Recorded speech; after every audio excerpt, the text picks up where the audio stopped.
বিবাহের পরে যখন দেখবা তোমার স্ত্রী 2 নম্বর, তোমার স্ত্রী চরিত্রহীন, তোমার স্ত্রী পরকীয়ায় আসক্ত, তোমার স্ত্রী মোবাইলে পরের পুরুষ দেখে আসক্ত, সেদিন বুঝবা বাপ দুনিয়া কত কঠিন। সেদিন আর আখিরাতের জাহান্নামের আগুন জ্বলতে হবে না, তোমার হায়াতে তোমার কলিজার মধ্যেই জাহান্নামের আগুন জ্বলে উঠবে।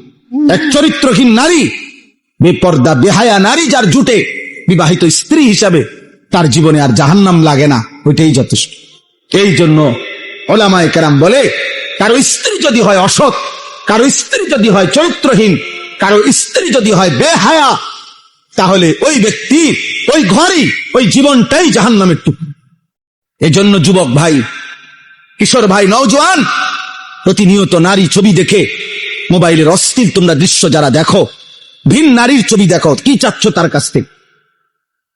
বলো বাবা, তার কাছ থেকে তুমি কি চাও? মানে তারা দেখে তোমার কি মন চাচ্ছে? জিনা করতে? আর কি? তোমার কলিজা যদি খুলতো, তোমার দিল যদি খুলতো, তো সেটার মধ্যে এটাই পাওয়া যাইতো যে তুমি মনে মনে কামনা করছো, যদি আমি সুযোগ পাইতাম তাহলে তো আমি এই নারীর সাথে জিনা করতাম। যদি বলেন আমি বিয়ে করতে, তো বিয়ে করতে কতটা বেডি সাউন্ড লাগে? কথা বুঝেন নাই? যদি বলো যে না আমি বিয়ে করার জন্য চাই, তো বিয়ে করতে কত বেডি চাইতে হয়? হ্যাঁ, বিয়ে করতে নর্তকী দেখো কেন? বিয়ে করতে নায়িকা দেখো কেন? বিয়ে করতে বিধর্মী দেখো কেন? কথা বলেন না? তাহলে বুঝাই তো গেল বিয়ে না, মাকসাদ তোমার জিনা, মাকসাদ তোমার ব্যভিচার। তাহলে তুমি কল্পনা করো, তুমি ছেলেটা হারাম কল্পনা করছো, অথচ তুমি তো একজন পবিত্র মা বাবা।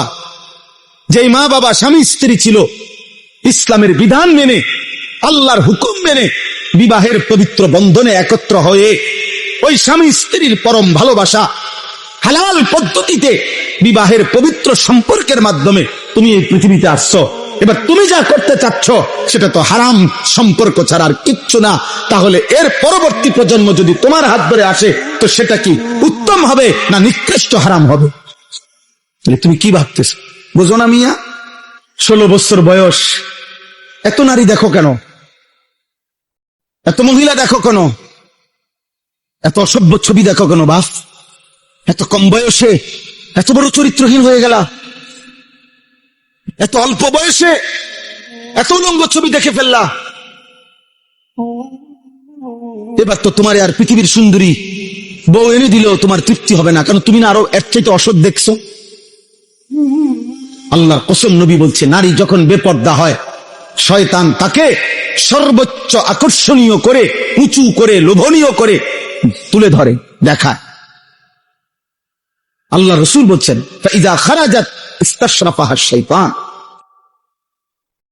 নারী হচ্ছে আওরাত, নারী হচ্ছে আড়ালের বস্তু, নারী হচ্ছে লুকিয়ে থাকার বস্তু। কন্যা হচ্ছে লুকিয়ে থাকবে, যে তার আত্মসম্মান রাখবে, যে পুরুষ তুমি ভদ্রচিত ভাবে শরীয়ত সম্মত পদ্ধতিতে বিবাহের পবিত্র সম্বন্ধের মাধ্যমে আসো, কোনো আপত্তি নাই। কিন্তু আমি নারী, আমার ইজ্জতের দাম অনেক। এজন্য আমরা কিতাবে পড়ছি, যেই মেয়ে বেপর্দা, যেই মহিলা বেপর্দা, ছেলেরা আমার এই কথাটা মনে রাখো বাবা, সবাইরে বলি, যেই মহিলা বেপর্দা, যেই মেয়ে বেপর্দা, আল্লাহর কসম, সে নিজেকে একদম সস্তা কম দামি পণ্য হিসাবেই বাজারে তুলে দিছে। হ্যাঁ, সে নিজেকেই তুলে দিছে যে আমি আমারে তুলে ধরলাম। এবার আঙ্গাল কাঙ্গাল আতু লুলা যা আসো, ঠ্যাং ভাঙ্গা মাথা ভাঙ্গা, যে আসো বুড়া জোয়ান প্লাস্টিক রাবার যা আসো, আমারে দেখো, আমারে আমি ছেড়ে দিলাম। সে নিজেকে মূলত লাঞ্ছিত করে, সে নিজেই নিজেকে ছোট করে ফেলে। তুমি তো তোমার দাম কমাই লাইলা, তুমি তো তোমার নিজের দাম কমাই দিলা।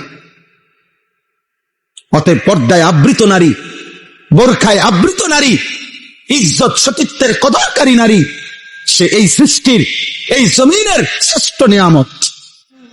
নওজোয়ান ভাই, গুনাহের মধ্যে ইজ্জত নাই দোস্ত, সম্মান হয় না বাপ। তোমরা যারা বিকৃত চুল রাখো, গুনাহ আর নারী ছবি আর অস্থিরতা নিয়ে গান বাদ্য নিয়ে পড়ে থাকো, এ হাসি ঠাট্টা কৌতুক মজাক অবসর বিনোদন, বন্ধুদের আড্ডা, মোটর সাইকেলের ঘোরাগাড়ি, মেয়ের পিছনে কুত্তার মতো পিছনে থাকা, হ্যাঁ, নারীর পিছনে দিন রাত, এ কুকুরের স্বভাব। বিশ্বাস